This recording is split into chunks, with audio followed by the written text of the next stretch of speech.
The second pathway is that of collaboration. The level of collaboration between students and faculty will continue to grow, and faculty will increasingly become facilitators who help co-create knowledge. So in the 21st century, education is not about competition, it's about collaboration. Young people will need to come together, will need to collaborate, will need to understand one another, need to listen to one another, and bring in that unity in the diversity that young people offer from around the world. And the teachers will have to understand that too. And when teachers understand that students can collaborate, help one another, the teacher's role automatically changes to that of a facilitator. The teacher facilitates only the students coming together. The collaboration offers them the time, not input into what the students are doing. So the second pathway that will help students become digital learners is through collaboration. Students and faculty will work in face-to-face and virtual teams worldwide to tackle complex and sophisticated projects and bring together different perspectives and skills. So you're not bound by region anymore around the world because you want perspectives from outside. When you have multiple perspectives, it gives you a better understanding of what the topic or issue is.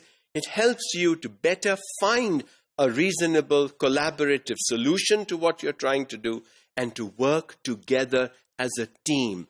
And a team simply means together everyone achieves more. Isolated, you can't. After all, two brains are even better than one. So in a team, when you have 3, 4, 5 brains working together, hopefully you come up with a better option and learning outcomes. The next is creativity. Young people need to be creative.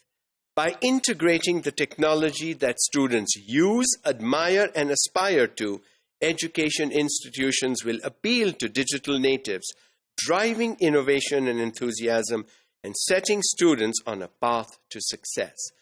The creativity aspect is absolutely critical, and technology does it really well because there is color, there is sound, there is animation, there is movement. It's not static. It's always flexible. It's on the go. It's moving. It's in motion. And that is what appeals to students. Students today are not interested sitting behind a desk listening to one person talk. And so, are we providing these kind of creative opportunities? Are we providing opportunities to our students to help them show us that, yes, they can be creative as well? They can. We have to believe in them and provide them the opportunity to show us their creativity. The fourth aspect is that of distribution. Students will increasingly be attending institutions virtually, making knowledge more accessible and available to a greater number of people. In other words, lots of good top-notch universities have lots of online programs, and they connect students from around the world. Online programs are slightly expensive today because they are new, technology is being worked at, and collaboration from around the world enriches students. So, we should be looking at online things too in education as well. And what better place than to begin with our very own classrooms? Do we bring online things, even simple things like a Skype discussion or a Skype interaction with students from somewhere else?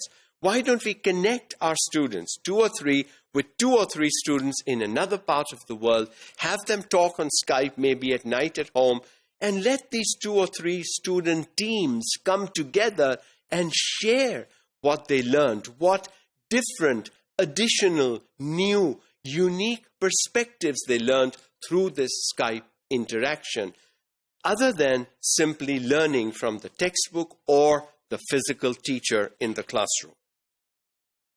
Schools can also customize the learning experience to meet the needs of individuals. while seamlessly fitting into the existing infrastructure of the institution. Schools have an infrastructure that's already in place. So many classrooms, a science lab, a computer lab, and so on and so forth. That's not going to change. But technology helps you use the existing infrastructure in much better ways to help students learn from individuals, students, teachers, and people from around the world.